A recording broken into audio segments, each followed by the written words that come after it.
Good day, ladies and gentlemen. This is Dr. Frel, your professor. Okay, again class, good morning. So our topic for today is on innovation leadership in education. The first question is, what is innovation for education? This is an approach to organizations development where innovation leadership can be used to support the achievement of the mission or vision of an organization or school. So in this ever-changing world with new technologies and processes, it is becoming necessary to think innovatively in order to ensure the continued success in being competitive of education. This is what we call the 21st century shift, that of innovative thinking. So this is a new call for innovation, no? A shift from 20th century traditional view of organizational practices which discourage innovative behaviors to the 21st century view of valuing innovative thinking as a potentially powerful influence on organizational performance. I guess you are familiar with the phrase, think outside the box. But of course, class, the key role in the practice of innovative leadership is the innovation leader. By synthesizing different leadership styles in organizations in order to influence and to produce creative ideas, products, services, and solutions. We have discussed before, no, the different leadership styles in an organization. So by synthesizing these different leadership styles, then we are promoting innovative leadership by trying to produce creative ideas, creative products, services, and or creative solutions. So now class, how are you going to adapt to the new changes in leadership using this innovative leadership? So this need for innovation in organizations has resulted in a new focus on the role of leaders in shaping the nature and success of creative efforts that is in order to adapt to these new changes. So without innovation leadership, then organizations are likely to struggle in this ICT age.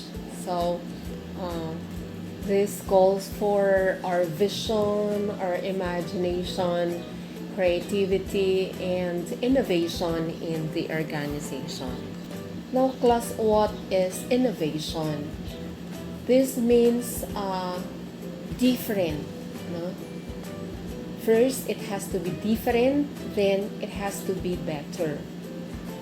Innovation is a fundamentally different way of doing things with better and perhaps different outcomes.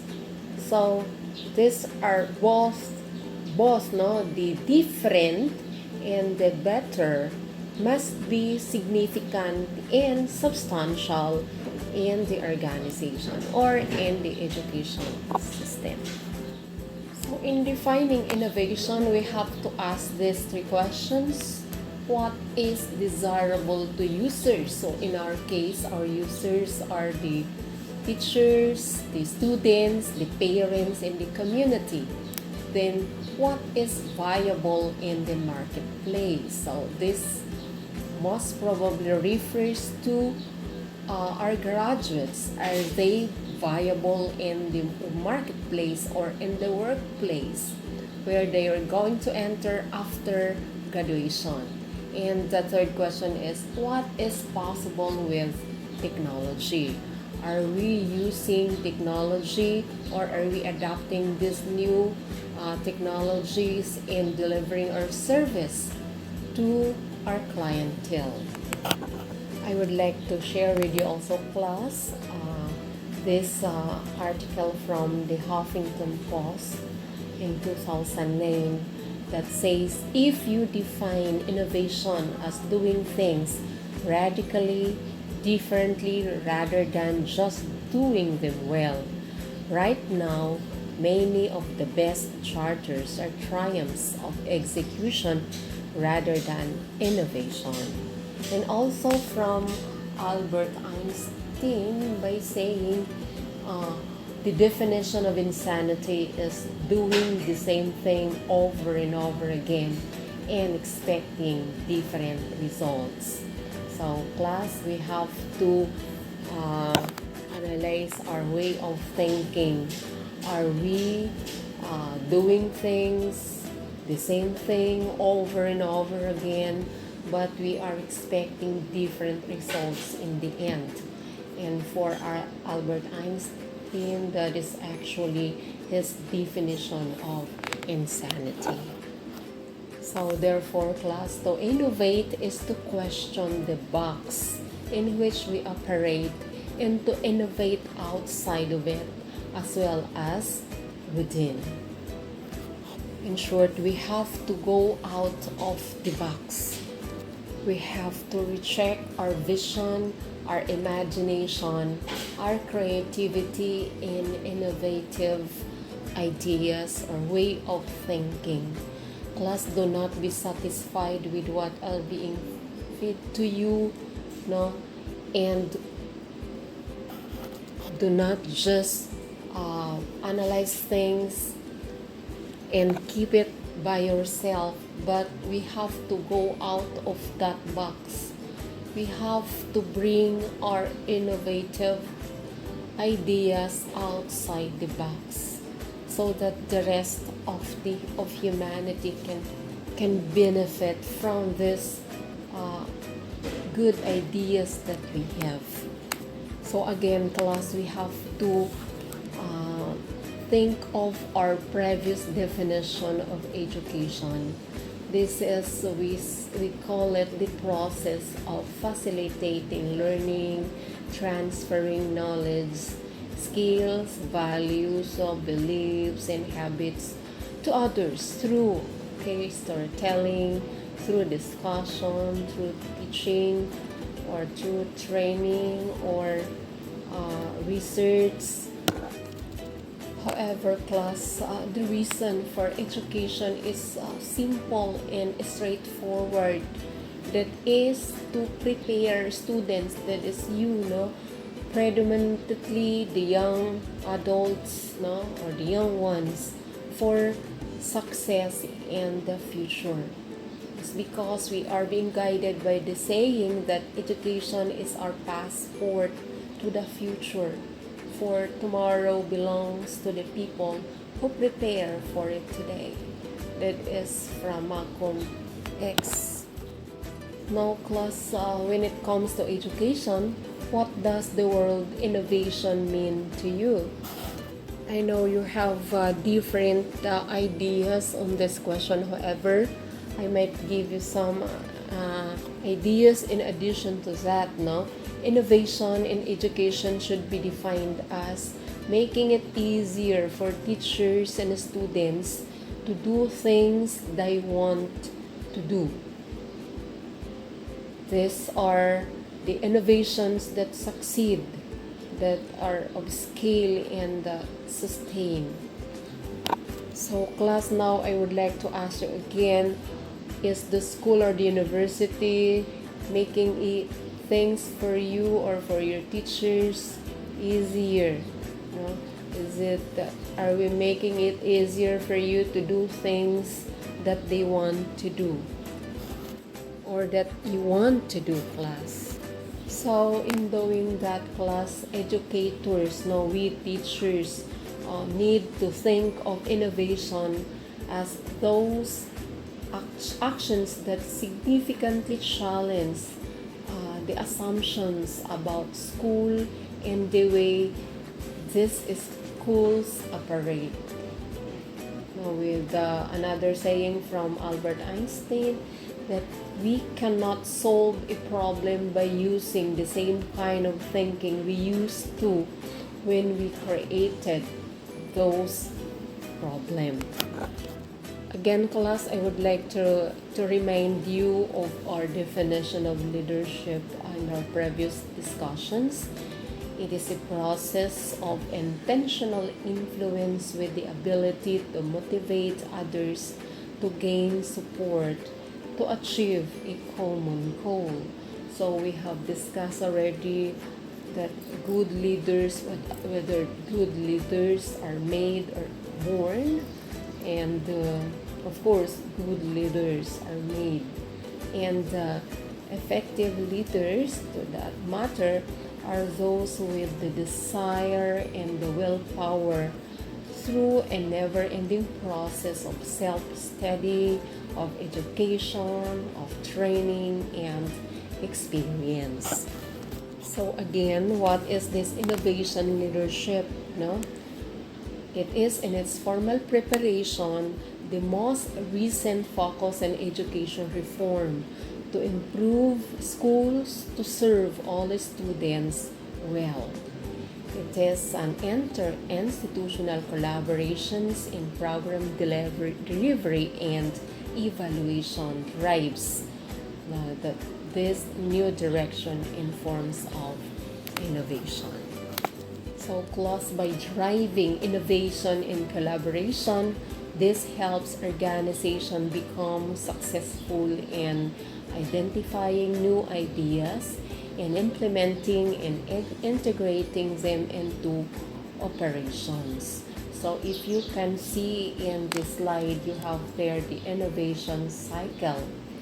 And that starts with our ideas being defined, then discovered, and developed, and finally being delivered to the recipient of these ideas.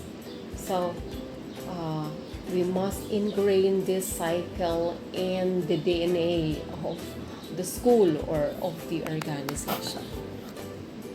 Of course, class, innovations are commonly thought of as a new and game-changing. However, many innovations are merely improvements on something that already exists.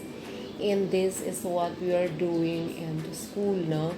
But it is important also to create a culture of innovation within the organization, which means we have to support productive failure. As another saying or another idea from Albert Einstein, he says by saying that anyone who has never made a mistake has never tried anything new. So by doing so, class, we have to embrace this transformational leadership. As we are discussing earlier, we need solutions that are both different and better, and that is innovative education or innovation in education. So this transformational leadership speaks for, first, we have to make change happen in ourselves, to others, to our group and organization. So, charisma, a specialized leadership style commonly associated with transformational leadership, is extremely powerful and, of course, extremely hard to teach. There was also a famous saying that goes like this: if we redesign schools to get better results on 20th century outcomes, our students will be poorly served. Because today, class, we need the essential 21st century skills. But of course, we all know that innovations requires risk and patience. So most inventions commonplace today are results of thousands of iterations based both on success and failure. Because class, we can never be successful not unless we experience series of failures. So the question now, class, is why innovation leadership in education? Let's try to have a blink. Then 10 years pass by and it's now 2031. So a brand new generation of institutional leaders is taking the reins or control. The world has continued to shrink and is much smaller. Technology continued uninnovated, unchecked progression in all aspects, especially with population, and what is now futuristic has become a commonplace. What our ancestors have dreamed before is now a commonplace for us. So complexity is now the daily norm, and change is the only constant. Opportunities, problems, and grand challenges abounds those who are living. So my next question, class, is will this new generation of leaders be innovators or followers, strong, resilient problem solvers, or servants of the status quo? So the answer has everything to do with education, or how education is adapted to the realities and the wonderful opportunities of the not too distant future. So I just guess, class, that we are doing the right thing for you to adapt to that not too distant future. For these children, your younger brothers and sisters, to be more adapted to the realities of life in that not too distant future. Another question is, what do educators need to provide for the next generation of positive, innovative leaders? So if core competencies are assumed, like engineers need to engineer, accountants need to account, writers need to write, and so on, what will be the key elements of an education that might help students become lifelong learners, successful in multiple, varied career paths? So there should be some changes in the education system, class. Now let's look at the principles of traditional education. The purpose is to produce outputs like students who pass standard tests, like in your case, for you to pass the licensure examinations. So because of that, teachers are the sages on the stage. Teachers dominates the stage. They are the primary actor in the education process. And of course, bureaucracy regarding the rules, the plans, the tests are always standard. It has to always based on what are the rules or the guidelines or the policies that the school is giving to us. And the values, of course, is we have to be efficient at a least cost. We try to maximize the use of our resources, but in return we are expecting too much results for that very limited resources. And you are also aware that our instruction is top down, is always from top to bottom, no? And out of that, then it go back with what we produce in the end. So this is the principles of traditional educations, which are claimed to be mutually reinforcing and interlocking. So as you can see, class, in the slide, you have there a caricature of our education system where we have the same rule, used to evaluate different individuals. So for a fair selection, everybody has to take the same exam.